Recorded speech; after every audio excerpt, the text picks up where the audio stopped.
In this video, we're going to be looking at buyer broker services agreements because home buyers, you got to understand what's going on with these relatively new agreements, especially before you sign one.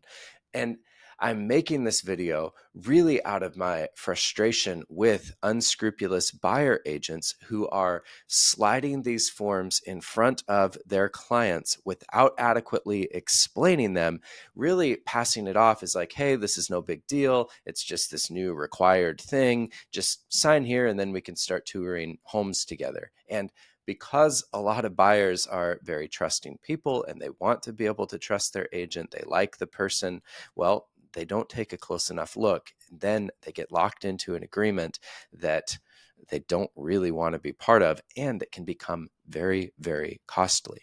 Now, who the heck am I?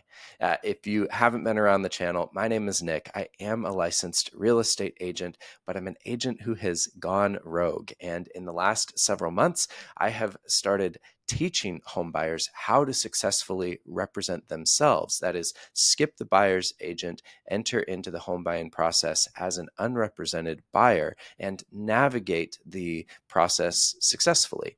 And I do that because I believe that it's a better, more empowered home buying experience, and it's one that can save you a lot of money. But the point of this video is not to convince you that you should become a DIY home buyer. The point is really just to say, if you are going to use an agent, you need to be aware of what's going on with these forms. A little bit of background on the buyer broker services agreement. There was a major lawsuit against the National Association of Realtors. A lot of it had to do with buyers' agents' compensation and there not being enough transparency there. And so when that lawsuit got settled, one of the rules that went into effect as of August 2024 was that all buyers' agents needed to have an agreement up front with their client before they started touring homes. And that agreement was supposed to lay out what duties and obligations the agent would have to the client, as well as what the compensation would be and what kind of commitments the client had to the agent. So these are relatively new, but like I was saying, unscrupulous agents have found ways to take advantage of home buyers using these forms, and I'm sick of that happening. I certainly do not want that to happen to you. Now, every state, every local realtor association is going to have a slightly different variety of these forms. I'm going to be looking at one that is for Washington State, but they should be close enough that this will still be a very helpful video. So let's go ahead and look at this form together. Here is the statewide buyer broker services agreement. This is one that is copyrighted by the Northwest Multiple Listing Service, which is the largest MLS in Washington State. And here's what it is going to lay out. Now, the first thing to know is that the agreement is actually between the brokerage firm and you, the home buyer. So it's not the specific broker, which means that, like, let's just say I was the agent and I don't work with Keller Williams, but let's say that that was the firm that I worked for. Keller Williams would go here. And this is important because if something happened to me as the sub-agent of Keller Williams, I quit, whatever, they let me go, then your agreement, you're still actually stuck with Keller Williams. They would be responsible for finding you another agent. It wouldn't be with me. And in that regard, the firm that you're with does kind of matter, but just recognize that this is an agreement between you and the firm. I suppose even more importantly is that it's like, well, if you're thinking about going toe-to-toe legally with me, that might not scare you too much. But if you have to go toe-to-toe legally with Keller Williams, they got a lot deeper pockets, that's for sure. So be aware of that it's between you and the firm. And then it's going to define the following areas. Now, look at this. Unlimited, if not filled in. And This is the first area that I would recommend you negotiate with your buyer's agent. If this is somebody that you're not sure that you want to work with, you can make this as specific as a single property. You could put in the address of the house that you wanted to tour. Technically, you could have a buyer broker services agreement for every single individual house you tour and just make it home by home by home. Now, it really depends on how comfortable you are with the agent, how much you're convinced that you want to work with them. You can get hyper specific here. You could say specific neighborhoods. You could say a city, or if it's a client that like I would be working with and we know each other really well, I might put in an entire county. But you do want to specify what areas this agreement is limited to. And again, if it's somebody that you're just trying to feel them out, I would put this as maybe just a particular neighborhood or even specific addresses. The next piece where you want to negotiate and be aware of is term.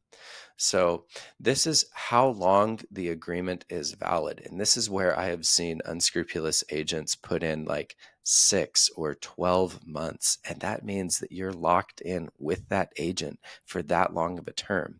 So again, shorter is better here because you can always extend the term. That is way easy to do.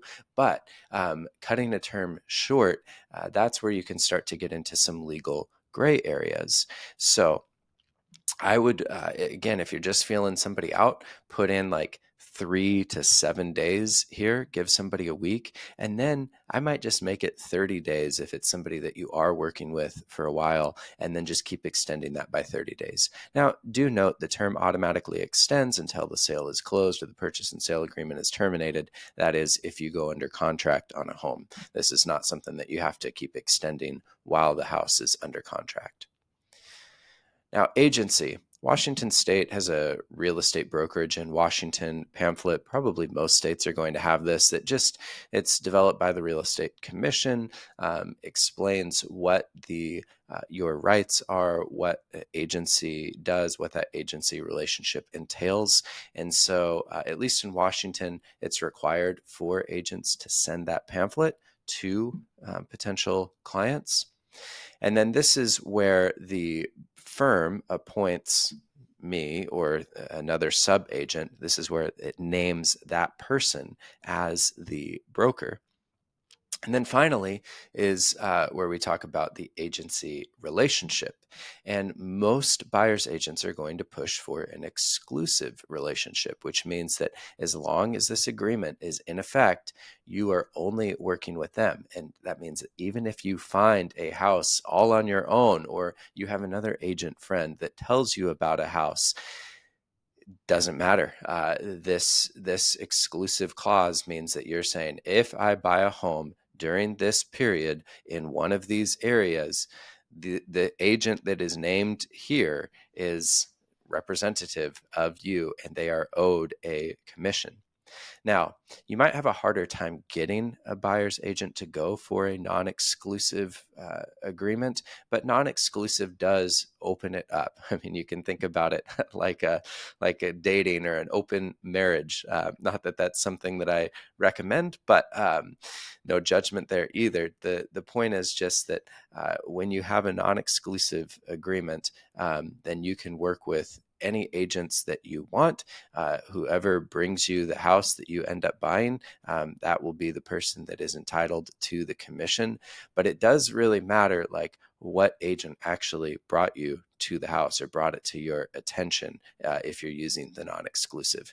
Again, though, most buyers agents, they don't like non-exclusive. They don't want to do that because they feel threatened. They feel like there's a good chance that they could be wasting their time. And so most of them are going to push for an exclusive agency relationship. We have definitions here about the buyer broker is a limited dual agent or firm limited dual agency. For the purposes of this video, I'm not going to get into that too much, other than this is just to say that you would initial here to say, yep, I'm okay with my agent being both the representative of me and of the seller, which has a lot of problems. So I wouldn't recommend that, but it's a little bit situational. Now, when it comes to compensation, here is where you negotiate what your agent is going to get compensated. So, the most standard way is that it is a percentage base of the sales price of the home. Some agents will work for a flat fee, and that's where you can put that flat fee in here. Or you can get creative and put in another sort of compensation arrangement. But again, most agents, they like that percentage based, and the more you spend, the more they make. And usually this ranges from 2.5 to, lately I've been even seeing buyers agents pushing for 3.5%. But this percentage or this compensation, this is completely negotiable. So don't be fooled by an agent that tries to pre-fill this in and says, hey, this is what it is, this is what it has to be. Now, if the broker is serving as a dual agent representing both the buyer and seller, there could be a different amount that you agree to. Again, I don't recommend that you do dual agency, but that would be something that you could look at. And then if, let's just say you're buying a home that's for sale by owner, then this would be the amount that the agent gets paid on that for sale by owner. Again, usually agents are going to push for a higher percentage here because they feel like it's going to be more work for them if you're buying from a for sale by owner. But that's all up to you to negotiate. The point is don't take whatever the agent tells you as law. This is something that you get to discuss with them and can really negotiate. And then this is talking about how sellers may offer to compensate the agent. What happens if the seller doesn't offer compensation? What happens if the seller's offer is greater than the compensation that's outlined here? What happens in those cases? And so you can check these out. I'm not going to go over what it says in the Washington one because most likely you're going to be looking at a different state, but just do make sure that you understand what happens if the seller isn't offering compensation and what if the seller is offering greater compensation than what you've agreed to. What happens to those excess funds? And then compensation terms, this just outlines, okay, when is compensation owed and for what duties? This compensation after expiration is also important because it means that, okay, let's say that this agreement, you set it to expire in 7 days, but in those 7 days that you are working with the agent, you toured a home that you end up, they do a price drop 2 months later and you want to buy it.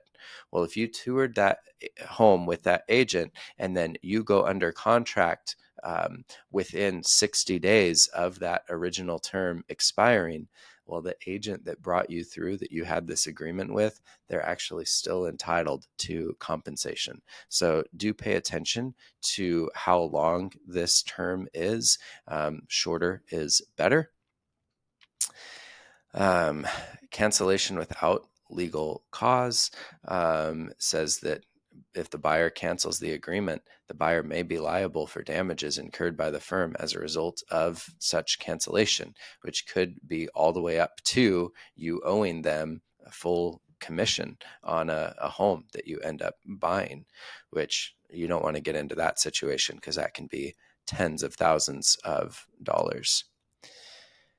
And then this is more boilerplate language that, again, will be state specific. Now, in the other section, this is where I'm seeing agents also starting to put in different compensation schedules. So this outlines that if you, some agents are saying if you don't purchase a home, here's how much you owe the agent for each showing. Or if you cancel the agreement prior to the expiration date, what kind of compensation is due, so, owed to them. So do pay very close attention to anything that they put into this other. Most likely, there shouldn't be anything in here, like unless it's to your benefit, which is going to be rare that the agent would actually put that in. Pretty much anything that they put here is going to be for their benefit and their protection. So really make sure that you understand that. And again, I would just have hesitations about agreeing to anything extra that they put in here. And then, of course, this is where you're going to sign the agreement. And this often will be just the page that the unscrupulous buyer's agents are putting in front of people, just saying, hey, no big deal. We just need to sign this in order to tour houses. And they really won't give you much time or chance to look at it. And they'll have all these blanks pre-filled in. So don't get screwed. Do negotiate the area. Like I said, to make this as limited as possible, you could do specific address or specific addresses, make it short, 3, no more than 30 days. You can always extend it. And then you probably will need to agree to the exclusive relationship, but there's less risk of that when you limit these, the area and the term. And then finally, compensation, be sure that you negotiate down.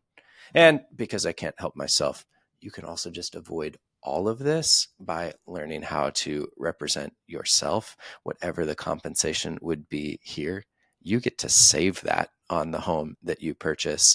And I'll teach you how to work directly with the listing agent as a unrepresented buyer. It'll be a good time, promise. But thanks for checking this out. Let me know in the comments what questions you have. Of course, like and subscribe to the channel. I'll see you in the next one.